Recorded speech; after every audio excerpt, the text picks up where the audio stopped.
Hi friends, ಎಲ್ಲರಿಗೂ ನಮಸ್ಕಾರ. Friends ನೋಡಿ, ಇದು ಕೋಲಿಯಸ್ ಗಿಡ.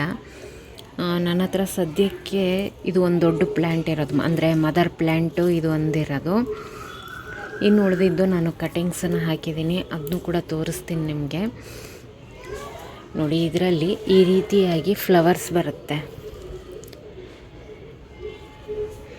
ಕೆಲವೊಬ್ಬರ ಹತ್ರ ಏನಂದರೆ ಈ ಬೇಸಿಗೆನಲ್ಲಿ ಗಿಡ ಬೇಗ ಹಾಳೋಗಿಬಿಡುತ್ತೆ ಅಂತ ಹೇಳ್ತಾರೆ. ಈ ಸಮರಲ್ಲಿ ನಾವು ಯಾವ ರೀತಿಯಾಗಿ ಕೇರ್ ಮಾಡಬೇಕು ಅಂತ ಹೇಳಿ ತಿಳಿಸ್ಕೊಡ್ತೀನಿ.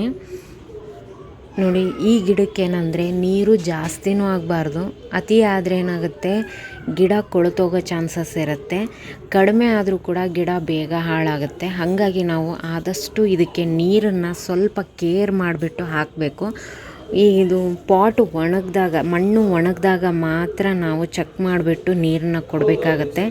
ಇಲ್ಲಾಂದರೆ ಗಿಡ ಬೇಗ ಕೊಳ್ತೋಗ್ಬಿಡುತ್ತೆ. ಒಣಗೋದ್ರೂ ಬೇಗ ಒಣಗೋಗ್ಬಿಡುತ್ತೆ ಇದು ಗಿಡ. ಅದಕ್ಕೋಸ್ಕರ ನೋಡಿಬಿಟ್ಟು ನೀರನ್ನು ಹಾಕ್ಕೊಳ್ಳಿ. ನೋಡಿ, ನಾನು ಈ ಪಾಟಲ್ಲೇ ಕಟಿಂಗ್ಸನ್ನು ಹಾಕ್ಕೊಂಡಿದ್ದೀನಿ. ಇದು ಮದರ್ ಪ್ಲ್ಯಾಂಟು, ಇಲ್ಲಿ ದಪ್ಪ ಕಾಣ್ತಾ ಇದೆ ನೋಡಿ, ಇದು ಮದರ್ ಪ್ಲ್ಯಾಂಟು, ಇದು ಕಟಿಂಗು.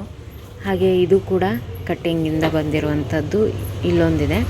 ನಾನು ಕಟ್ಟಿಂಗ್ನ ಇದರಲ್ಲೇ ಹಾಕ್ಕೊಂಡಿದ್ದೆ ನಾನು. ಈಗ ಏನಾಗಿದೆ ಅಂದರೆ ತುಂಬ ಲೆಂದಿಯಾಗಿ ಬೆಳೆದಿದೆ ಇದು. ಹಾಗಾಗಿ ಇದನ್ನು ಕಟ್ ಮಾಡಿ ನಾನು ಕಟಿಂಗ್ಸನ್ನು ಹಾಕ್ತೀನಿ. ಅದನ್ನ ನಿಮ್ಮ ಜೊತೆಗೆ ಶೇರ್ ಕೂಡ ಮಾಡ್ಕೋತೀನಿ ನಾನು. ಇಲ್ಲಾಂದರೆ ಗಿಡ ಚೆನ್ನಾಗಿ ಕಾಣಲ್ಲ. ಇಲ್ಲಿ ನೋಡಿ, ಈ ರೀತಿ ಬರೀ ಕಡ್ಡಿ ಥರ ಕಾಣುತ್ತೆ. ಹಾಗೆ ಇಲ್ಲಿ ನೋಡಿ, ಹೊಸದಾಗಿ ಎಲೆಗಳು ಬರ್ತಾ ಇದೆಯಲ್ಲ, ಅದೆಲ್ಲ ಚಿಕ್ಕದಿದೆ. ಇದು ಮಾತ್ರ ಡಿಫ್ರೆಂಟ್ ಆಗಿದೆ. ಅದಕ್ಕೋಸ್ಕರ ಇದನ್ನು ಕಟ್ ಮಾಡಿದ್ರೆ ಇನ್ನೂ ಬುಷಿಯಾಗಿ ತುಂಬ ಚೆನ್ನಾಗಿ ಬೆಳೆಯುತ್ತೆ. ನಾವು ಒಂದೇ ಒಂದು ಗಿಡದಿಂದ ಜಾಸ್ತಿ ಒಂದು 10 ಗಿಡನ ಮಾಡ್ಕೋಬಹುದು.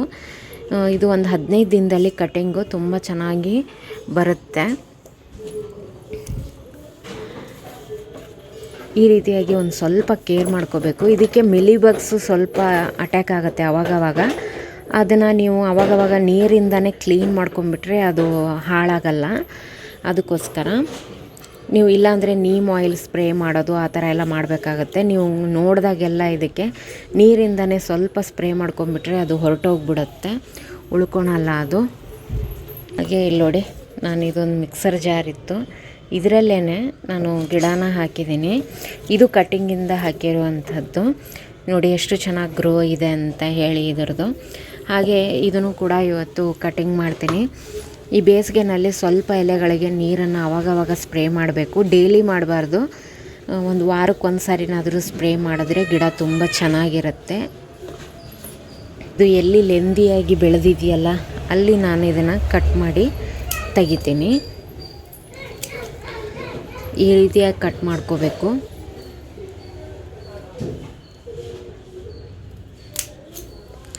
ನೋಡಿ, ಈ ರೀತಿಯಾಗಿ ಕಟ್ ಮಾಡಿ. ಕಟ್ ಮಾಡೋದಕ್ಕೆ ಬೇಜಾರು ಮಾಡ್ಕೋಬೇಡಿ ಫ್ರೆಂಡ್ಸ್. ಕೆಲವೊಬ್ಬರೆಲ್ಲ ನಾನು ಕೇಳಿದ್ದೀನಿ, ಕಟ್ ಮಾಡಬೇಕಾದ್ರೆ ಗಿಡ ಹಾಳು ಮಾಡ್ದಂಗೆ ಆಗುತ್ತೆ ಅಂದ್ಕೊತಾರೆ. ಹಾಗೇನಿಲ್ಲ, ನೀವೆಷ್ಟು ಕಟ್ ಮಾಡ್ತೀರಾ ಅಷ್ಟು ಗಿಡ ತುಂಬ ಚೆನ್ನಾಗಿ ಗ್ರೋ ಆಗುತ್ತೆ ಇದು. ಅದಕ್ಕೋಸ್ಕರ ನೀವು ಗಿಡದ ಒಳ್ಳೆಯದಕ್ಕೋಸ್ಕರನೇ ನೀವು ಕಟ್ ಮಾಡ್ತಿರ್ತೀರ. ಅದಕ್ಕೆ ನೀವು ಚಿಂತೆ ಮಾಡೋಕ್ಕೆ ಹೋಗಬೇಡಿ. ಬೇಜಾರಾಗುತ್ತೆ ಕೆಲವೊಂದು ಸಾರಿ, ಬಟ್ ಅದರಿಂದ ನಮಗೆ ಲಾಭ ಇದೆ ಹೊರತು ನಷ್ಟ ಆಗಲ್ಲ. ನೋಡಿ, ಈ ಗಿಡ ಈ ರೀತಿಯಾಗಿ ಕಾಣ್ತಾ ಇದೆ, ಬಟ್ ಆಮೇಲೆ ಇದರಿಂದ ಚಿಗುರೊಡೆದು ಗಿಡ ತುಂಬ ಚೆನ್ನಾಗಿ ಗ್ರೋ ಆದಾಗ ನಿಮಗೂ ಕೂಡ ಖುಷಿ ಆಗುತ್ತೆ. ಇದು ಎಲ್ಲ ಕಟಿಂಗ್ಸನ್ನು ನಾನು ಹಾಕ್ಕೊತೀನಿ. ಕೆಳಗಡೆ ಏನಾದರೂ ಎಲೆ ಇದೆ ಅಂದರೆ ಆ ಎಲೆಗಳನ್ನೆಲ್ಲ ತಕ್ಕೊಂಡು ಈ ಒಂದು ನೋಡೇನಿರ್ತಲ್ಲ, 2 ನೋಡು ಮಣ್ಣಲ್ಲಿ ಬರಬೇಕು. ಆ ರೀತಿಯಾಗಿ ನೀವು ಕಟ್ಟಿಂಗನ್ನು ಇಟ್ಕೋಬೇಕಾಗತ್ತೆ. ನೋಡಿ, ಇಲ್ಲಿ ನಾನು ಮಣ್ಣನ್ನು ರೆಡಿ ಮಾಡಿ ಇಟ್ಕೊಂಡಿದ್ದೀನಿ. ಈ ರೀತಿಯಾದಂಥ ಮಣ್ಣು ಇರಬೇಕು. ಇದಕ್ಕೆ ನಾನು ನೀರನ್ನು ಹಾಕೊಂಡ್ಬಿಡ್ತೀನಿ ಮೊದಲೇ. ಅಂದರೆ ಕಟಿಂಗ್ಸು ಏನಂದರೆ ಅಳ್ಳಾಡಲ್ಲ, ಅದಕ್ಕೋಸ್ಕರ ಇದಕ್ಕೆ ನೀರನ್ನು ಹಾಕೋತೀನಿ ನಾನು.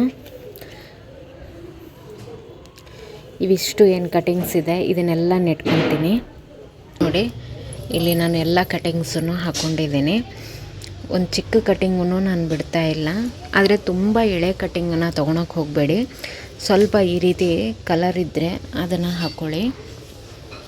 ಒಂದು 15 ದಿನದ ಒಳಗಡೆ ನಿಮಗೆ ಗೊತ್ತಾಗುತ್ತೆ. ಆಮೇಲೆ ಇನ್ನೊಂದೇನೆಂದರೆ ಅದರಲ್ಲಿ ಹೂ ಏನಾದರೂ ಇದ್ದರೆ ಅದನ್ನು ತೆಗಿಬೇಕು. ಆಮೇಲೆ ತುಂಬ ಎಲೆಗಳನ್ನ ಇದರಲ್ಲಿ ಇಡಕ್ಕೆ ಬಿಡಬೇಡಿ. ಇಟ್ಟರೆ ತುಂಬ ಬೇಗ ಕಟ್ಟಿಂಗ್ ಬರಲ್ಲ. ಹಾಗಾಗಿ ಕೆಲವೊಮ್ಮೆ ಗಿಡ ಕೂಡ ಒಣಗೋಗ್ಬಿಡುತ್ತೆ. ಅದಕ್ಕೋಸ್ಕರ ಆಮೇಲೆ ಇದಕ್ಕೇನೆಂದರೆ ಬಿಸಿಲು ಜಾಸ್ತಿ ಬೇಕಾಗಲ್ಲ. 1 ಗಂಟೆ ಬಿಸಿಲಿದ್ದರೆ ಸಾಕಾಗತ್ತೆ. 1 ರಿಂದ 2 ಗಂಟೆ ಮ್ಯಾಕ್ಸಿಮಮ್ಮು. ಆದಷ್ಟು ಈ ಬೇಸಿಗೆನಲ್ಲಿ ನೀವು ಬಾಲ್ಕನಿನಲ್ಲಿ ಇಟ್ಕೊಂಡ್ರೆ ತುಂಬಾ ಒಳ್ಳೆಯದು. ತುಂಬ ಚೆನ್ನಾಗಿ ಕಲರು ಕೂಡ ಬರುತ್ತೆ. ಮೇಲೆ ಆದರೆ ಟೆರೆಸಲ್ಲಾದರೆ ಏನಾಗುತ್ತೆ, ಕೆಲವೊಂದು ಸಾರಿ ಒಣಗೋಗೋ ಚಾನ್ಸಸ್ ಇರುತ್ತೆ. ಈಗ ಎಲೆಗಳೆಲ್ಲ ಬರ್ನ್ ಆಗುತ್ತೆ. ಹಾಗಾಗಿ ನೀವು ಆದಷ್ಟು ಇದಕ್ಕೇನೆಂದರೆ ನೀವು ಬಾಲ್ಕನಿನಲ್ಲಿ 1 ಗಂಟೆ ಬಿಸಿಲು ಬೀಳುವಂತಹ ಜಾಗದಲ್ಲಿ ಇದನ್ನು ಇಟ್ಟರೆ ತುಂಬ ಚೆನ್ನಾಗಿ ಗ್ರೋ ಆಗುತ್ತೆ. ಕಟ್ಟಿಂಗ್ ಮಾತ್ರ ಅಲ್ಲ, ಈ ಮದರ್ ಪ್ಲ್ಯಾಂಟ್ ಕೂಡ ಅಷ್ಟೇ. ನಾನು ಹಾಗಾಗಿ ಇದನ್ನು ಬಾಲ್ಕನಿನಲ್ಲೇ ಇಟ್ಟಿದ್ದೀನಿ. ಇದನ್ನು ಟೆರೆಸಲ್ಲಿ ಒಯ್ದಿಲ್ಲ ನಾನು ಹೇಳಿರುವಂತಹ ಎಲ್ಲ ಮಾಹಿತಿ ನಿಮಗೆ ಇಷ್ಟ ಆಗಿದೆ ಅಂದ್ಕೊತೀನಿ. ಈ ವಿಡಿಯೋ ಇಷ್ಟ ಆದರೆ ಒಂದು ಲೈಕ್ ಮಾಡಿ. ಇನ್ನೂ ತನಕ ನನ್ನ ಚಾನಲ್ ಸಬ್ಸ್ಕ್ರೈಬ್ ಮಾಡ್ಕೊಂಡಿಲ್ಲ ಅಂದರೆ ದಯವಿಟ್ಟು ಸಬ್ಸ್ಕ್ರೈಬ್ ಮಾಡಿಕೊಂಡು ವಿಡಿಯೋಗಳನ್ನು ನೋಡಿ ಸಪೋರ್ಟ್ ಮಾಡಿ ಅಂತ ಹೇಳ್ತೀನಿ ನಾನು. Thank you friends, bye.